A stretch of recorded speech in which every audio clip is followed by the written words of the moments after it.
Bonjour à tous. Je suis ravi d'être ici, ravi d'être quasiment le premier à prendre la parole. Grosse pression aussi. Merci l'équipe. Donc, pour vous dire un peu plus sur moi, il y a une dizaine d'années, je sortais du lycée et je voulais être vétérinaire. J'avais envie d'aller me frayer un chemin à travers une végétation luxuriante à l'autre bout du monde, d'aller protéger des espèces menacées, d'aller découvrir une faune que je connaissais absolument pas. Et je voulais faire ça parce que ce qui comptait pour moi, c'était l'environnement. L'environnement, sauf que je m'en suis rendu compte assez vite, l'environnement il ne se limite pas aux animaux. Et puis l'environnement, c'est qu'une composante du monde de demain qu'il faudrait construire. L'environnement, il est lié à l'économie et il est lié à la société. Et donc j'ai construit mon parcours pour essayer d'y répondre. Finalement, je n'ai pas fait vétérinaire et je suis rentré à l'école normale supérieure pour faire de la biologie, puis à l'école des ponts pour faire de l'économie, du business, du social. Mais j'étais pas satisfait parce qu'à la fin, je comprenais un peu plus les enjeux du développement durable sans en être un expert, mais j'étais pas vraiment capable de trouver des solutions. Alors j'ai exploré plusieurs choses. J'ai fait de la vulgarisation, on a organisé une expédition qui est partie en Antarctique envoyée pour faire de la recherche. Et puis j'ai aussi eu la chance de faire un premier projet de design. Je travaillais avec Singapour, la région Île-de-France, et on a creusé la thématique de l'agriculture et des mégapoles. C'était un projet à raison d'une demi-journée par semaine avec des designers, des ingénieurs qui étaient mélangés. Et c'est un projet où finalement, je m'en suis rendu compte a posteriori, j'aurais pu beaucoup apprendre, mais j'étais plus dans mon mindset ingénieur et pas vraiment aller chercher les utilisateurs. Je crois qu'on n'a fait absolument aucune enquête terrain, ce qui pour un projet de design est quand même un petit peu un problème. Et donc heureusement, il me restait une année de cours à faire à l'école des ponts et j'ai choisi de la faire au ME310. Et au ME310, j'ai pu découvrir vraiment le design thinking, m'y former et travailler sur les pare-brises. Parce que moi, je cherchais à avoir de l'impact, et du coup, sans mauvais jeu de mots, c'est les impacts sur les pare-brises qui nous ont bien occupés pendant un an. Mais ça a été formidable parce qu'on a pu, en pleine période de Covid, quand même faire de l'interview utilisateur, faire des tests, du prototypage, itérer et avancer. Et grâce à ça, grâce à ces compétences que j'ai pu acquérir, que ce soit de la biologie, de l'innovation ou du design thinking, j'ai pu commencer à me dire que j'allais pouvoir apporter quelque chose de concret. Quelque chose de concret pour moi, ça a commencé par le supermarché. J'avais 3 masters en poche, un diplôme d'ingénieur en sciences, et pourtant quand j'allais au supermarché pour acheter des produits, j'étais incapable de savoir lequel était le plus responsable. Puis ça m'embêtait beaucoup parce que je voulais acheter des produits qui étaient un peu plus durables. En fait, chaque année, nous tous, on va acheter plus de 1000 nouveaux produits. Des produits que vous connaissez très bien, vos vêtements, vos téléphones, la bouteille de vin peut-être qui vous attend ce soir. Et des produits qui, à 80% d'entre nous, on aimerait choisir en fonction de l'environnement, au milieu d'autres critères comme le coût ou la qualité. Sauf qu'aujourd'hui, c'est un sujet qui est très complexe, qui est lié à plein d'objectifs de développement durable. Ça fait depuis 2012 que les Nations Unies ont identifié la production et la consommation responsables. Et pour cause, les produits représentent 60% des impacts environnementaux mondiaux. Mais en supermarché, moi, le seul truc que je pouvais voir, c'est ce type de choses. Des labels qui ont tous une signification différente et qu'on soit ingénieur, designer, expert du marketing, ça reste extrêmement difficile de s'y retrouver. Et en plus, ils sont complètement incomparables. Et pourtant, il existe une méthodologie à laquelle moi j'ai été initié en tant qu'ingénieur qui s'appelle l'analyse de cycle de vie et qui consiste à parcourir toute la chaîne logistique d'un produit, des matières premières jusqu'à la fin de vie en passant par toutes les étapes. Et ainsi, on peut quantifier un score qu'on peut fournir au consommateur et donc qui lui permet de faire des choix. Et au-delà de ça, ça permet aussi d'avoir une vision complète, une vision holistique de notre produit. Et donc, en tant que designer, en tant que concepteur, d'être capable de savoir exactement sur quoi jouer. Est-ce que c'est sur la consommation électrique du four pendant son utilisation? Est-ce que c'est sur les matériaux qui sont utilisés, sur la distribution, le packaging? On est capable d'avoir cette approche où tout est pondéré. Le problème de cette analyse, c'est que ça coûte assez cher et que on peut parfois avoir plus d'1 an de travaux faits par des consultants pour y arriver. La raison derrière ça, et ça a été l'intérêt de faire du design, faire de la recherche ethnographique, c'est qu'on se rend compte que finalement il y a énormément de collecte de données à faire, il y a très peu d'aller-retour entre les consultants et les personnes qui conçoivent. Et donc finalement, souvent, on a notre rapport d'ACV juste avant la commercialisation. Autant dire qu'on ne va absolument pas pouvoir utiliser les résultats pour avancer. Et puis derrière ça, il y a une formation pour utiliser les logiciels actuels qui est assez complexe, qui n'est pas du tout faite pour des novices et qui parfois prend 1 an, 2 ans pour pouvoir pas s'en remettre, mais en tout cas pouvoir les manipuler correctement. Donc comment est-ce qu'on peut démocratiser la réalisation de ces ACV pour faire des designs de produits qui soient plus soutenables? Déjà, en allant sur le terrain, en allant voir comment travaillent les gens, comment travaillent les designers, comment ça marche dans une usine, et ça pour différentes industries, et c'est ce qu'on a fait à date, on a échangé avec plus de 250 acteurs.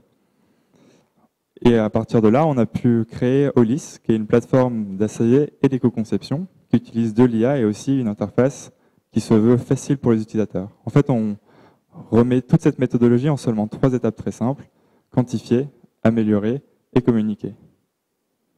Seulement, comment ça marche? Alors, c'est là où j'ai un peu de retour. Donc, sur la plateforme, en fait, n'importe qui va pouvoir aller chercher des templates qui sont des pré-modélisations environnementales d'un produit. Ici, par exemple, un t-shirt. À partir de là, tout est personnalisable. Si on cherche, je ne sais pas, à avoir un fil de coton qui provient d'Inde, on va pouvoir le préciser. Et on peut comme ça avoir accès à des dizaines de milliers de données, ce qui permet vraiment de traduire les choix de conception. On peut aussi utiliser des algorithmes qui vont faciliter différentes étapes, par exemple l'estimation du transport, et même aller plus loin en allant collecter de l'information directement auprès d'un fournisseur, quand on est en phase plus avancée, proche du lancement du produit.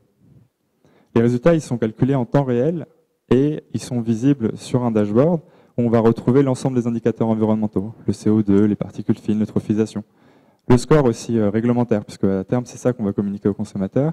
Et puis aussi les enjeux sociaux, parce qu'il n'y a pas que l'environnement qui compte. Une fois qu'on a quantifié, il va falloir améliorer. Et ça va être le job des designers de trouver le bon compromis entre les aspects environnementaux et les aspects de fonction, les aspects esthétiques aussi. Et donc là, par exemple, on va avoir des alternatives qui vont nous être proposées en fonction du coût, en fonction de différents paramètres et qu'on peut directement implémenter dans la plateforme. Et pour finir, on peut communiquer. Communiquer dans le respect des réglementations, donc en vérifiant qu'on remplit bien les obligations, et ainsi produire un document ou plutôt une page web que le consommateur pourra consulter. Tout ça, ça s'appuie sur des sciences qui sont rigoureuses, avec des données qui sont robustes, une plateforme qu'on a fait certifier parce qu'il faut toujours se faire critiquer ou en tout cas se faire challenger pour faire des choses quand il y a autant de responsabilités derrière. Et puis aussi quelque chose où on va respecter au maximum l'ensemble des réglementations. J'ai parlé un peu d'IA tout à l'heure, mais derrière ça, il y a aussi beaucoup de recherches qui ont été faites sur la structuration des bases, sur le guide intelligent pour les utilisateurs, sur l'extraction automatique des données pour que les fournisseurs n'aient pas à faire des saisies de données où ça leur prend du temps et puis en plus ils risquent de faire des erreurs. Ou encore sur l'explication de ce qu'on leur demande, parce qu'aujourd'hui, ça reste parfois du jargonnage de scientifiques, et donc on a à cœur de démocratiser et de faciliter pour que tout le monde puisse comprendre ce qu'ils sont en train de faire. Et ça a plutôt bien marché, parce qu'aujourd'hui, on est plutôt primé, notamment avec une reconnaissance de l'UNESCO en tant que top 100 mondial des solutions d'IA au service du développement durable. Donc voilà, on avait ce problématique sur la CV, et grâce à la plateforme, on va pouvoir venir améliorer différents processus, que ce soit le temps passé pour la préétude, pour la réalisation d'un CV, sur l'amélioration de l'échange de la collecte de données, le fait que maintenant on a le temps de faire l'implémentation des résultats avant la commercialisation, et puis que la formation, il n'y en a plus vraiment besoin. En quelques minutes, un novice peut prendre en main la plateforme, quel que soit son background d'origine.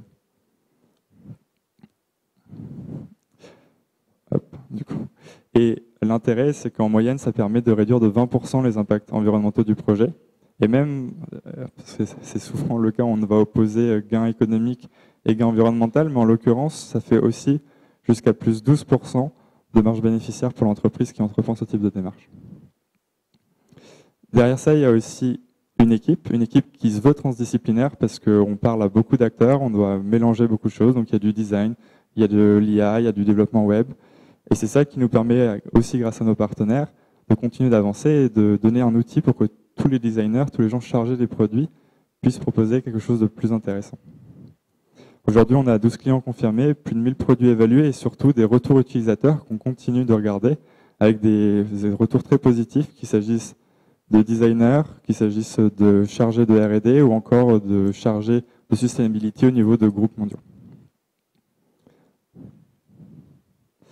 Donc peut-être pour finir sur le design soutenable, il y a vraiment un rôle à jouer en tant que designer, déjà pour guider les utilisateurs.